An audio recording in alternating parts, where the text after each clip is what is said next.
अस्सलाम वालेकुम बेलियो दोस्तों, मैं हूँ शौकत इकबाल साजिद ते तुसा मेरा चैनल वेख रहे हो रेवन्यू लाज विद शौकत इकबाल साजिद। कल दी वीडियो च अस तुहानू दस्सिया आई बई महकमा माल कितनी अहमियत दा हामिल है, जिन्नू रेवन्यू इंग्लिश रेवन्यू आते हैं। ते पटवारी दी हद तक असी गए हुण असी ओहदा खदो खाल तुहानू दसने चाहने कि ये महकमा किस तरह बनया ते इहदी अहमियत कितनी है।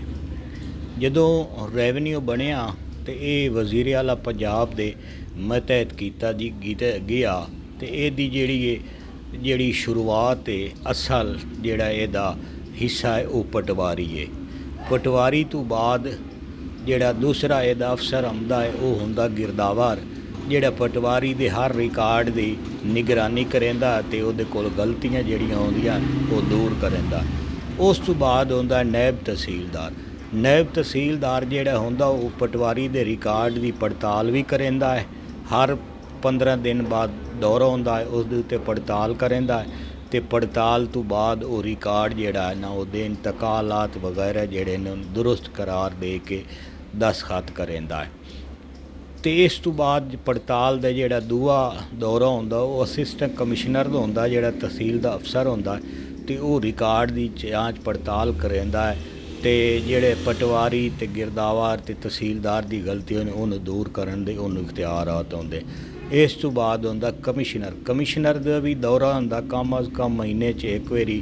उस पटवार सरकार अपनी तहसील ते ज़िले दे विच आके जिस दा चाहे मर्जी पटवारी का रिकार्ड चैक करे तो वह भी अपने रिमार्क्स लिखता है कि इस कितना अच्छा काम किया है। इस तो बाद हुंदा चीफ सैकटरी, वो भी किसी ले चैक कर सकता है, लेकिन वो पूरे सूबे नू जिथे उसका दिल करे उत्थों जाके पटवारी का रिकार्ड चैक कर सकता है। तो रेवन्यू का रिकार्ड जिहड़ा पंजाब के सारे महकमे की माँ गिणिया वैंदा ते बड़ी अहमियत दा हामिल।